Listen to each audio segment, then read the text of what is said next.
Excuse me, I reserved this table. This guy's delusional. I own this place. You're banned. In the bustling heart of Manhattan, where the neon lights of Times Square faded into the more refined glow of upscale dining districts, stood the elegant Riverside Grill. It was a Friday evening in early autumn, the kind where the crisp air carried the scent of roasted chestnuts from street vendors and the hum of yellow cabs echoed off skyscrapers.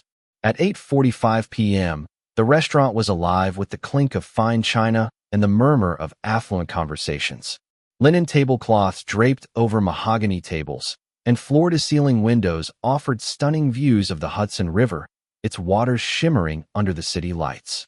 James Harrington, a 52-year-old entrepreneur, stepped through the heavy oak doors. Dressed in a simple gray sweater and faded khakis, he looked like any ordinary New Yorker winding down after a long week. Nothing about him screamed wealth or power. But James was no ordinary man. He carried a slim leather briefcase, its surface worn from years of boardroom battles, and his wrist bore a subtle Vacheron Constantine watch, a piece worth more than most people's annual salaries. He had reserved the corner VIP booth table 9 for 9 p.m. sharp, 2 weeks in advance.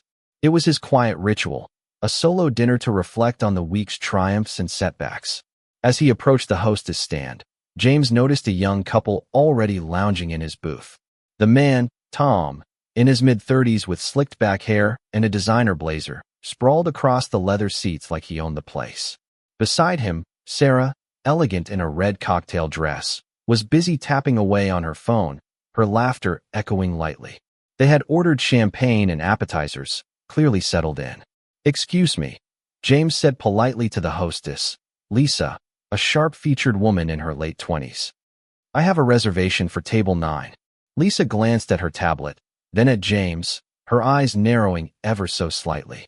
"Sir, that table was marked as available. These guests arrived first." Tom overheard and leaned forward, snatching James's printed confirmation from his hand. With a smirk, he tore it in half, letting the pieces scatter to the polished hardwood floor. Sarah, not missing a beat, ground her high heel into the shreds, smearing the ink. "Whoops," she said with mock innocence, aiming her phone camera at the scene. "Looks like your little dream just got canceled. Maybe try a hot dog stand outside." The restaurant's patrons began to notice. A group of well-dressed executives at a nearby table paused their conversation, pulling out their phones. Whispers rippled through the room. "What's going on over there? Some guy thinks he can crash the VIP section." The air thickened with anticipation, as if the evening's entertainment had just begun. James stood there, composure unbroken.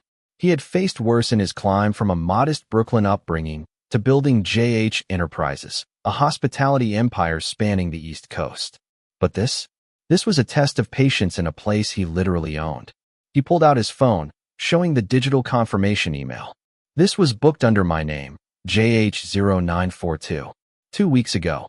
Sarah's live stream kicked in, her follower count ticking up, 1,200. 1,500. "Oh, everyone, you have to see this. This random dude is trying to boot us from our spot at Riverside Grill. The nerve."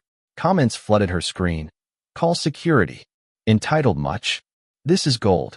Tom chuckled, spreading his arms wider across the booth. "Buddy, finders keepers. We're comfy here. Wait your turn like the rest." Lisa stepped in front of James, blocking his view. "Sir, they've already ordered. I can seat you at table 14. Nice view of the kitchen alley." The insult was blatant. Table 14 was for overflow and complaints. James checked his watch. 8:55 p.m. The room's eyes were on him now, phones recording every moment. A silver-haired couple at table 5 murmured, "Some folks just don't know their place." Their companion nodded. The staff should nip this in the bud before it ruins everyone's night. Inside his briefcase, James felt the weight of his Platinum American Express card annual spend requirement, $400,000. But he left it be, opting instead for a folder of documents, merger agreements, ownership deeds. Tom spotted it and laughed. "What's that? Your fake ID collection? Good luck suing a joint like this." Sarah zoomed in on her phone. "He's got some folder like it's magic. Viewer count at 3,000 now. This is blowing up." The tension built as James requested the manager. Lisa hurried off, returning with Robert Klein, the general manager, a polished man in his 40s, exuding authority in a tailored suit. Robert skimmed the confirmation for a split second. "Sir, our system shows a no-show. You were late by 2 minutes. We accommodated these guests due to a prior mix-up." 2 minutes, James echoed calmly. "Standard grace is 5. Robert shrugged. "Exceptions for valued patrons. Now, if you'll excuse us." James's phone buzzed incessantly. Texts from board members, legal teams. "Acquisition of Riverside Group finalized. Congrats, Mr. Harrington." He silenced it. Sarah's stream hit 5,000 viewers. Hashtags like VIP Drama NYC trended. "This guy's delusional," she whispered to her audience. Security arrived, 2 burly men, earpieces in place. "Sir, time to go," one said, grabbing James's arm lightly. The room held its breath. Was this about to escalate? Phones captured it all. Accusations of theft from Tom, false reports from Lisa. "He looks shifty," Tom added. Gasps echoed. Could this turn physical? The debate in viewers' minds. Was this fair enforcement or outright bias? James stepped back. "Before you proceed, read this." He opened his briefcase, placing a document on a nearby table. The lead security guard, Ramirez, scanned it. JH Enterprises Board Resolution. Riverside, New York acquisition. Robert grabbed it, his face paling. The purchase, $50 million for this location, $900 million for the entire Riverside chain. James Harrington, CEO and 80% owner. The silence was deafening. Sarah's comments shifted. "Wait, is he the boss?" Plot twist. James spoke evenly. JH stands for James Harrington. "I own this table, this restaurant, this block." Tom's smirk vanished. Sarah's phone shook. What followed was a cascade of revelations. James read texts aloud. "Mayor's office confirming your grand opening event. Legal team on standby." The numbers stunned. $900 million deal, $3 billion net worth.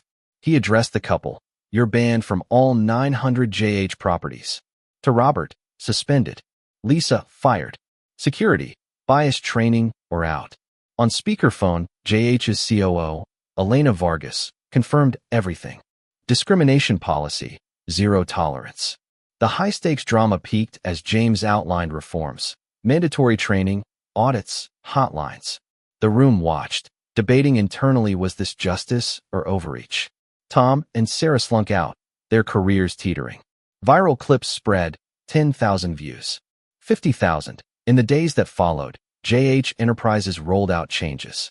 Dr. Elena Thompson, a Yale-educated consultant, audited 58% of managers admitted bias in seating.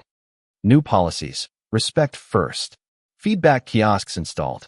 Tom lost his finance job at Vanguard Associates amid client backlash. Sarah's influencer deals evaporated. Her followers dropped to 8,000. City Hall reacted. New York mandated bias training for licensed eateries. Other states followed. New Jersey, Florida, Texas. 6 months later, complaints at JH dropped 92%. Satisfaction soared 40%. James's model became Harvard case study material. 2 years on, Robert managed a diner in Queens, reformed through training. Lisa pursued equity consulting. Tom job hunted fruitlessly. Sarah founded a media ethics nonprofit. JH was hailed as the most inclusive chain. A plaque at Riverside. Respect without judgment. James dined weekly, witnessing change. A veteran in worn clothes, seated with dignity, offered a meal. He'd turned humiliation into reform, proving quiet resolve trumps rage. True power? Building equity, not destruction. What do you think about injustice and violence in everyday life? Share your thoughts in the comments below. Do you believe systemic change like this can prevent escalation to violence? Or is confrontation inevitable? Take a stand and let us know your views. Your stories could inspire others.